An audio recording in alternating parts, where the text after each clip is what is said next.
Subscribe করুন আমার রায়হান তানজিম চ্যানেলটি ও পাশে থাকা বেল আইকনটি চাপুন সবার আগে নতুন নতুন টিউটোরিয়াল দেখে নিজেকে এক্সপার্ট করুন।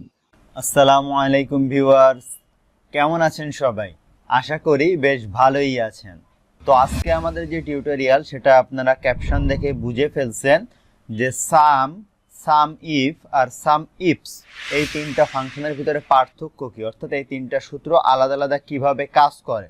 তো শুরু করার আগে যদি আপনি আমার চ্যানেলে নতুন হয়ে থাকেন তাহলে অবশ্যই সাবস্ক্রাইব করে নেবেন, বেল বাটনে ক্লিক করবেন, ফলে নতুন নতুন ভিডিও পেতে শুরু করবেন এবং দিনে দিনে এক্সেলে অনেক বেশি এক্সপার্ট হয়ে যাবেন এবং আপনাদের যে কোনো অসুবিধায় ফেসবুকে এই গ্রুপে আমাদের সাথে যোগদান করতে পারেন। তো চলুন কথা না বাড়িয়ে শুরু করা যাক।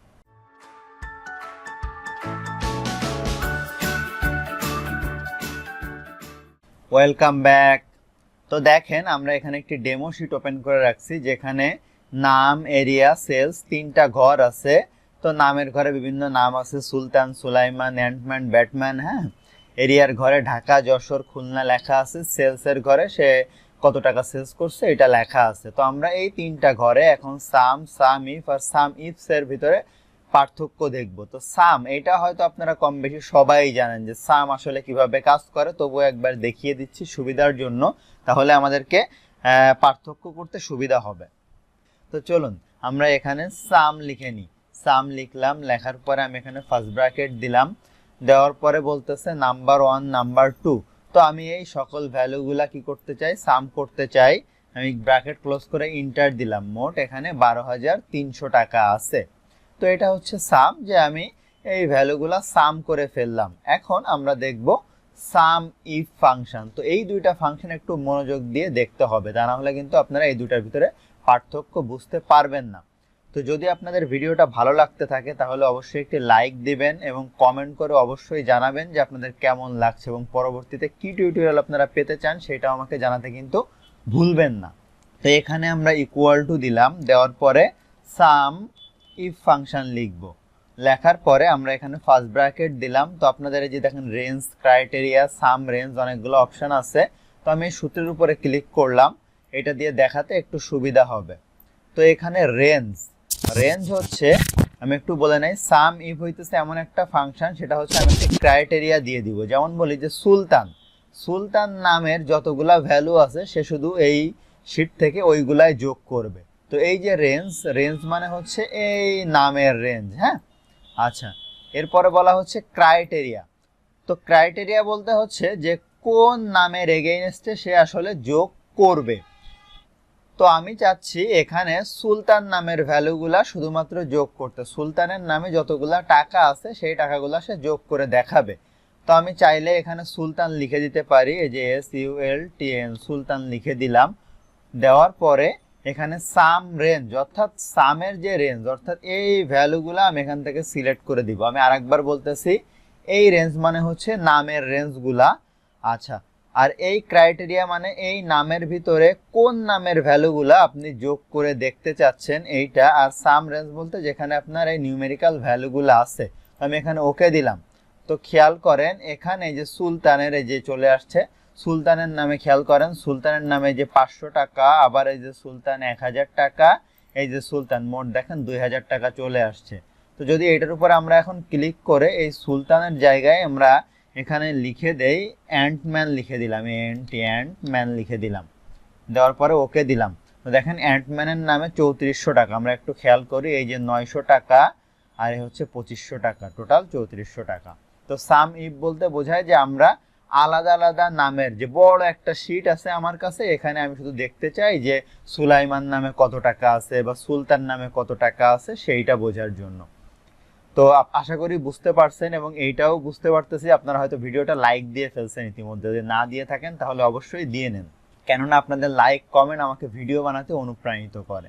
আচ্ছা, এখন সাম ইফস এইটা একটু খেয়াল করেন আর একটু মনোযোগ দিয়ে। এখানে আমরা একটা কন্ডিশন ব্যবহার করছিলাম, এখানে আমরা ডাবল কন্ডিশন ইউজ করব। তো আমরা ইকুয়াল টু দিলাম, দেওয়ার পরে SUM some IF some ifs লিখলাম, লেখার পরে ফার্স্ট ব্র্যাকেট দিলাম, দেওয়ার পরে এইখানে ক্লিক করলাম। করার পরে দেখেন এই যে সাম রেঞ্জ, অর্থাৎ যে সাম অর্থাৎ যে নিউমেরিক্যাল ভ্যালু আছে সেই রেঞ্জটা সিলেক্ট করে দিতে বলতেছে। তো আমি এই রেঞ্জটা সিলেক্ট করে দিলাম, হয়ে গেল সাম রেঞ্জ আমার সিলেক্ট করে দেওয়া। ক্রাইটেরিয়া, এখানে দুইটা ক্রাইটেরিয়া দিতে হবে, ক্রাইটেরিয়া রেঞ্জ। তো এই একটা ক্রাইটেরিয়া রেঞ্জ যে সুলতান সুলাইমান, এইটা এখন এই ক্রাইটেরিয়াতে কি থাকলে আমি আসলে যোগ করব। তো আমি চাচ্ছি সুলতান থাকলে, SULTN, সুলতান থাকলে আমি যোগ করব। এখন চলে আসি ক্রাইটেরিয়া রেঞ্জ 2। তো এখন আমি ক্রাইটেরিয়া রেঞ্জ 2 হিসাবে এই ক্রাইটেরিয়াটা সিলেক্ট করব। করার পরে ক্রাইটেরিয়া 2তে কি থাকলেই আসলে যোগ করবে, ঢাকা আমরা লিখি DHAK, ঢাকা। তো আসলে ঢাকা কেন লিখলাম আমি আপনাদেরকে বুঝিয়ে দিচ্ছি। এটার দুই পাশে ডাবল ইনভার্টেড কমা দিয়ে দেই তাহলে ভালো হবে। আচ্ছা, তো আমি খেয়াল করেন এই সাম রেঞ্জ বলতে হচ্ছে এই সেলস টাকা, এই রেঞ্জটা অর্থাৎ নিউমেরিক্যাল ভ্যালুটা ক্রাইটেরিয়া রেঞ্জ। আগে ছিল একটা ক্রাইটেরিয়া, এখানে খেয়াল করেন দুইটা ক্রাইটেরিয়া। তো ক্রাইটেরিয়া রেঞ্জ একটা হচ্ছে আমার এই যে সুলতান সুলাইমান, এখান থেকে সুলতান পেলে সে যোগ করবে। কিন্তু এখানে ক্রাইটেরিয়া রেঞ্জ 2তে এই ভ্যালুগুলো সিলেক্ট করার পরে যখন বলছে ঢাকা, অর্থাৎ সে শুধু সুলতান আর ঢাকা যখন পাবে তখনই যোগ করে দেখাবে। যদি এমন হয় সুলতান আর বাগেরহাট, তাহলে কিন্তু সে যোগ করবে না। তো আমরা ওকে করে দেখি। খেয়াল করেন এই যে এখানে সুলতানে দেখেন সুলতান ঢাকা হচ্ছে 500 টাকা, এই যে সুলতান ঢাকা হচ্ছে 500 টাকা, মোট 1000 টাকা। কিন্তু সুলতান যে বাগেরহাট ছিল 1000 টাকা, এটা কিন্তু যোগ করে নাই। দেখি আমরা এখানে ঢাকা লিখে দেখি, DHAK, ঢাকা। খেয়াল করেন এই যে 2000 টাকা এখন হয়ে গেছে, যেই ঢাকা পেয়েছে সে এটা যোগ করে দিছে। আমি Ctrl Z প্রেস করলাম। খেয়াল করি আমরা এখানে সুলতান না লিখে অন্য যে কোনো একটা নাম দেই, যেমন এখানে ঢাকা নামে তো আর তেমন কেউ নেই, তো আমরা একটু চেঞ্জ করে দেই। যেমন এখানে আমি লিখি যে